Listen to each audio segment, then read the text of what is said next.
Tonight on Midnight Reads, we'll read A Scandal in Bohemia, the first story from The Adventures of Sherlock Holmes by author Conan Doyle, in a slow, soothing tone to help you drift off.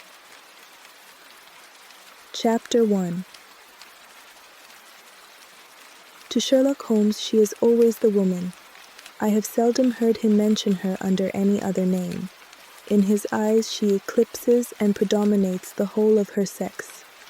It was not that he felt any emotion akin to love for Irene Adler. All emotions, and that one particularly, were abhorrent to his cold, precise, but admirably balanced mind.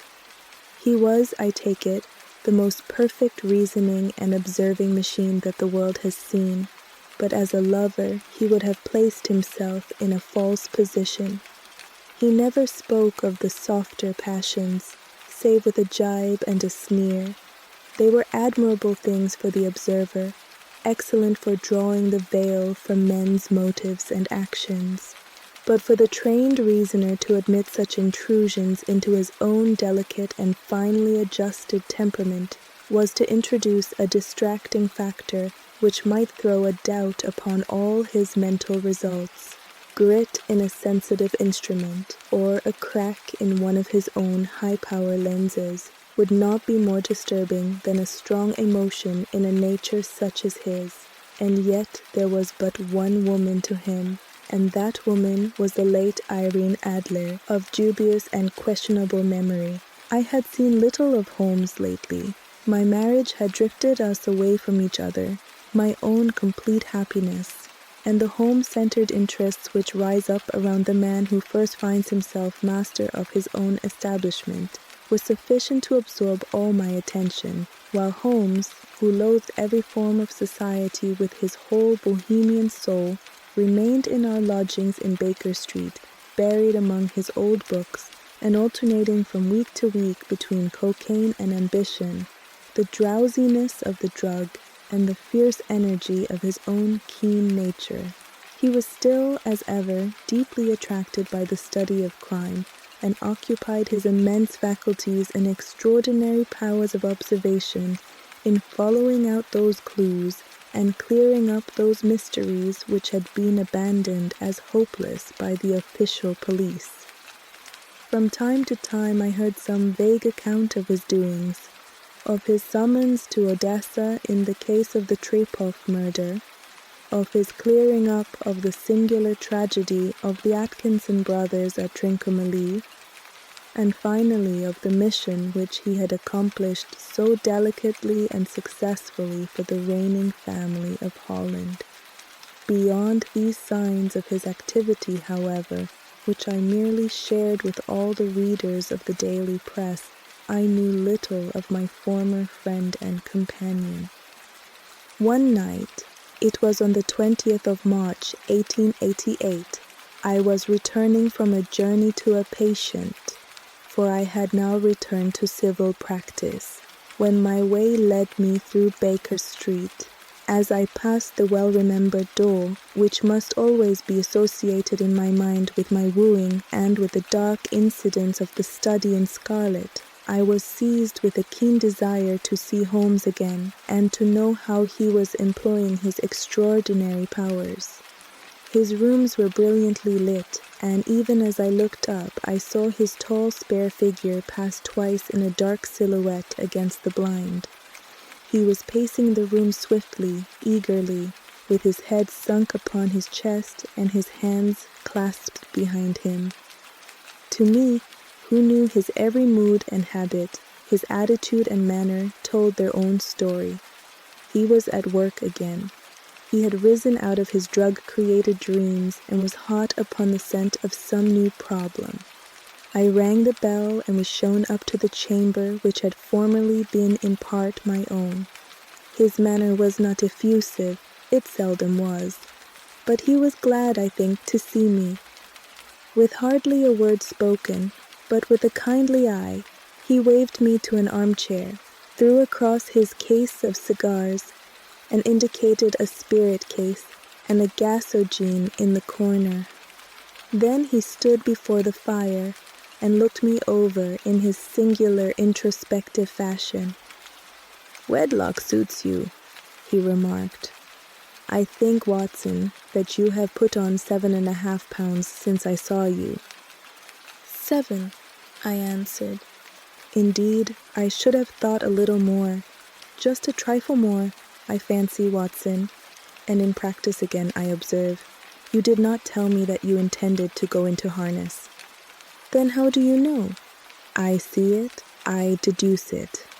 How do I know that you have been getting yourself very wet lately, and that you have a most clumsy and careless servant girl?" "My dear Holmes," said I, "this is too much. You would certainly have been burned had you lived a few centuries ago. It is true that I had a country walk on Thursday and came home in a dreadful mess. But as I have changed my clothes, I can't imagine how you deduce it. As to Mary Jane, she is incorrigible, and my wife has given her notice. But there, again, I fail to see how you work it out." He chuckled to himself and rubbed his long, nervous hands together.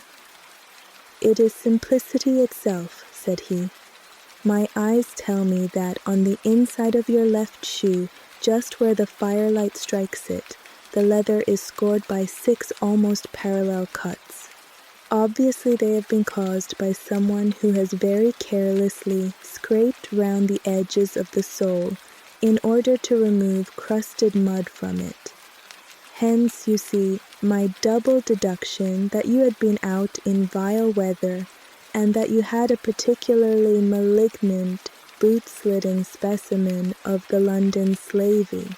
As to your practice, if a gentleman walks into my room smelling of iodoform, with a black mark of nitrate of silver upon his right forefinger, and a bulge on the right side of his top hat, to show where he has secreted his stethoscope, I must be dull indeed if I do not pronounce him to be an active member of the medical profession."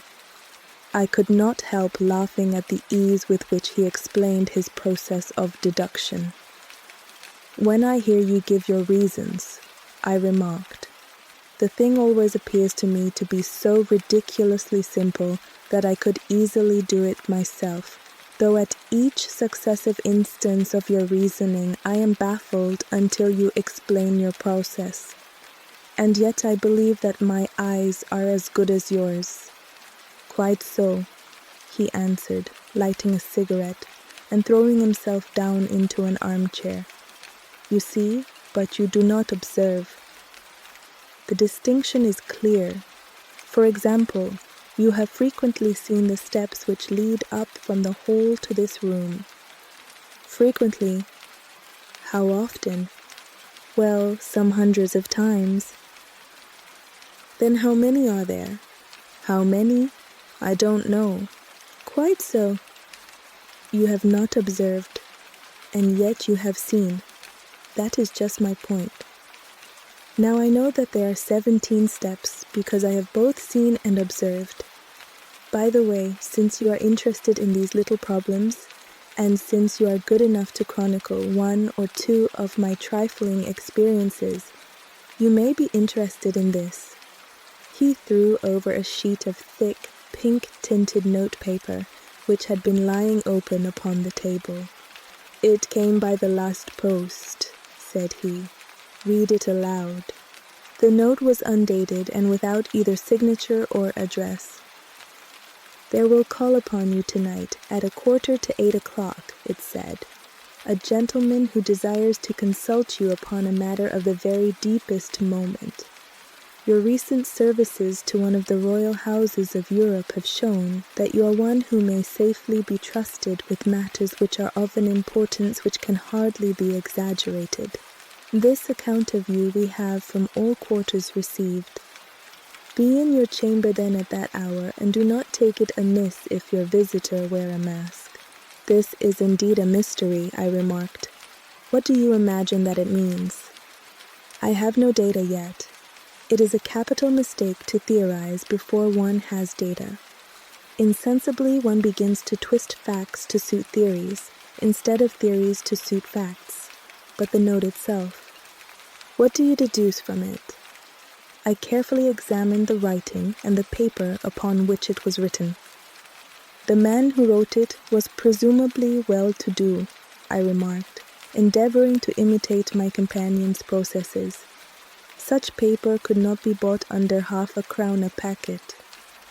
It is peculiarly strong and stiff. Peculiar, that is the very word, said Holmes. It is not an English paper at all. Hold it up to the light. I did so and saw a large E with a small g, a P and a large G with a small t woven into the texture of the paper. What do you make of that? Asked Holmes. The name of the maker, no doubt. Or his monogram, rather. Not at all. The G with the small t stands for Gesellschaft, which is the German for company. It is a customary contraction like our co. P, of course, stands for papier. Now for the egg. Let us glance at our Continental Gazetteer. He took down a heavy brown volume from his shelves. Iglo, Eglonitz, here we are, Egria. It is in a German-speaking country, in Bohemia, not far from Carlsbad. Remarkable as being the scene of the death of Wallenstein, and for its numerous glass factories and paper mills. Ha ha, my boy, what do you make of that? His eyes sparkled, and he sent up a great blue triumphant cloud from his cigarette. The paper was made in Bohemia, I said. Precisely. And the man who wrote the note is a German. Do you note the peculiar construction of the sentence? This account of you we have from all quarters received. A Frenchman or Russian could not have written that. It is the German who is so uncourteous to his verbs. It only remains, therefore, to discover what is wanted by this German who writes upon Bohemian paper and prefers wearing a mask to showing his face. And here he comes, if I am not mistaken, to resolve all our doubts. As he spoke, there was the sharp sound of horses, hooves, and grating wheels against the curb, followed by a sharp pull at the bell. Holmes whistled. A pair, by the sound, said he. Yes, he continued, glancing out of the window. A nice little brougham and a pair of beauties, 150 guineas apiece. There's money in this case, Watson, if there is nothing else. I think that I had better go, Holmes. Not a bit, Doctor. Stay where you are. I am lost without my Boswell, and this promises to be interesting. It would be a pity to miss it. But your client, never mind him. I may want your help, and so may he. Here he comes. Sit down in that armchair, Doctor, and give us your best attention. A slow and heavy step, which had been heard upon the stairs and in the passage, paused immediately outside the door. Then there was a loud and authoritative tap. Come in, said Holmes. A man entered who could hardly have been less than 6 feet 6 inches in height, with the chest and limbs of a Hercules. His dress was rich with a richness which would, in England, be looked upon as akin to bad taste. Heavy bands of astrakhan were slashed across the sleeves and fronts of his double-breasted coat, while the deep blue cloak which was thrown over his shoulders was lined with flame-colored silk and secured at the neck with a brooch, which consisted of a single flaming barrel. Boots, which extended halfway up his calves, and which were trimmed at the tops with rich brown fur, completed the impression of barbaric opulence which was suggested by his whole appearance. He carried a broad-brimmed hat in his hand, while he wore across the upper part of his face, extending down past the cheekbones, a black visored mask, which he had apparently adjusted that very moment, for his hand was still raised to it as he entered. From the lower part of the face he appeared to be a man of strong character, with a thick hanging lip and a long, straight chin, suggestive of resolution pushed to the length of obstinacy. You had my note? He asked with a deep, harsh voice and a strongly marked German accent. I told you that I would call. He looked from one to the other of us, as if uncertain which to address. Pray take a seat, said Holmes. This is my friend and colleague, Dr. Watson, who is occasionally good enough to help me in my cases. Whom have I the honor to address? You may address me as the Count von Kram, a Bohemian nobleman. I understand that this gentleman, your friend, is a man of honor and discretion, whom I may trust with a matter of the most extreme importance. If not, I should much prefer to communicate with you alone. I rose to go, but Holmes caught me by the wrist and pushed me back into my chair.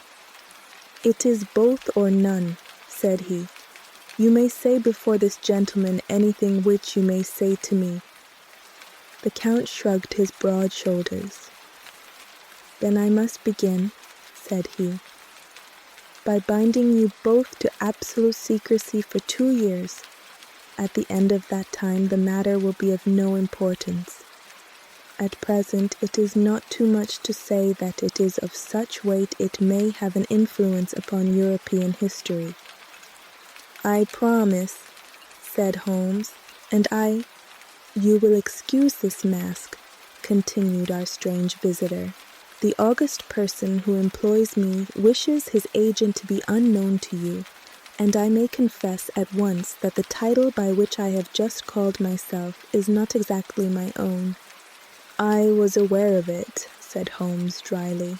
The circumstances are of great delicacy, and every precaution has to be taken to quench what might grow to be an immense scandal, and seriously compromise one of the reigning families of Europe. To speak plainly, the matter implicates the great House of Ormstein, hereditary kings of Bohemia. I was also aware of that, murmured Holmes, settling himself down in his armchair and closing his eyes. Our visitor glanced with some apparent surprise at the languid, lounging figure of the man who had been no doubt depicted to him as the most incisive reasoner and most energetic agent in Europe. Holmes slowly reopened his eyes and looked impatiently at his gigantic client. If your Majesty would condescend to state your case, he remarked, I should be better able to advise you. The man sprang from his chair and paced up and down the room in uncontrollable agitation. Then, with a gesture of desperation, he tore the mask from his face and hurled it upon the ground. You are right, he cried. I am the king. Why should I attempt to conceal it? Why, indeed, murmured Holmes. Your Majesty had not spoken before I was aware that I was addressing Wilhelm Gottschalk Sigismund von Ormstein, Grand Duke of Kassel-Felstein, and hereditary King of Bohemia. But you can understand, said our strange visitor, sitting down once more and passing his hand over his high white forehead. You can understand that I am not accustomed to doing such business in my own person. Yet the matter was so delicate that I could not confide it to an agent without putting myself in his power. I have come incognito from Prague for the purpose of consulting you. Then pray consult, said Holmes, shutting his eyes once more. The facts are briefly these. Some 5 years ago, during a lengthy visit to Warsaw, I made the acquaintance of the well-known adventuress Irene Adler. The name is no doubt familiar to you. Kindly look her up in my index, Doctor, murmured Holmes without opening his eyes. For many years he had adopted a system of docketing all paragraphs concerning men and things, so that it was difficult to name a subject or a person on which he could not at once furnish information. In this case, I found her biography sandwiched in between that of a Hebrew rabbi and that of a staff commander who had written a monograph upon the deep-sea fishes. Let me see, said Holmes. born in New Jersey in the year 1858, contralto, Hum, La Scala, Hum, prima donna Imperial Opera of Warsaw, yes, retired from operatic stage, ha, living in London, quite so. Your Majesty, as I understand, became entangled with this young person, wrote her some compromising letters, and is now desirous of getting those letters back. Precisely so. But how? Was there a secret marriage? None. No legal papers or certificates? None. Then I fail to follow your Majesty. If this young person should produce her letters for blackmailing or other purposes, how is she to prove their authenticity? There is the writing. Pooh, forgery. My private notepaper. Stolen. My own seal. Imitated. My photograph. Bought. We were both in the photograph. Oh dear. That is very bad. Your Majesty has indeed committed an indiscretion. I was mad. Insane. You have compromised yourself seriously. I was only crown prince then. I was young. I am but 30 now. It must be recovered. We have tried and failed. Your Majesty must pay. It must be bought. She will not sell. Stolen, then. 5 attempts have been made. Twice burglars in my pay ransacked her house. Once we diverted her luggage when she traveled. Twice she has been waylaid. There has been no result. No sign of it? Absolutely none. Holmes laughed. It is quite a pretty little problem, said he. But a very serious one to me, returned the king reproachfully. Very indeed. And what does she propose to do with the photograph? To ruin me. But how? I am about to be married. So I have heard. To Clotilde Lothman von Saxe-Meiningen, second daughter of the King of Scandinavia. You may know the strict principles of her family. She is herself the very soul of delicacy. A shadow of a doubt as to my conduct would bring the matter to an end. And Irene Adler? Threatens to send them the photograph. And she will do it. I know that she will do it. You do not know her, but she has a soul of steel. She has the face of the most beautiful of women, and the mind of the most resolute of men. Rather than I should marry another woman, there are no lengths to which she would not go. None. You are sure that she has not sent it yet? I am sure. And why? Because she has said that she would send it on the day when the betrothal was publicly proclaimed. That will be next Monday. Oh, then we have 3 days yet, said Holmes with a yawn. That is very fortunate, as I have 1 or 2 matters of importance to look into just at present. Your Majesty will, of course, stay in London for the present? Certainly. You will find me at the Langham under the name of the Count von Kram. Then I shall drop you a line to let you know how we progress. Pray do so. I shall be all anxiety.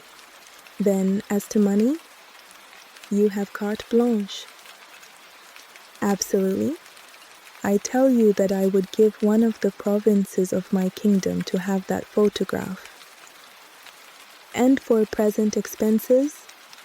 The king took a heavy chamois leather bag from under his cloak and laid it on the table.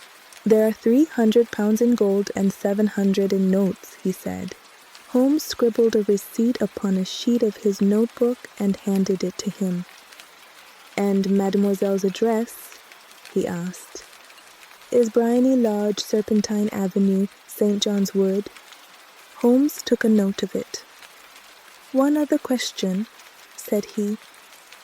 Was the photograph a cabinet? It was. Then, good night, Your Majesty, and I trust that we shall soon have some good news for you. And good night, Watson, he added, as the wheels of the royal brougham rolled down the street. If you will be good enough to call tomorrow afternoon at 3 o'clock, I should like to chat this little matter over with you. If you enjoyed tonight's chapter, click on the playlist below to continue. Sweet dreams.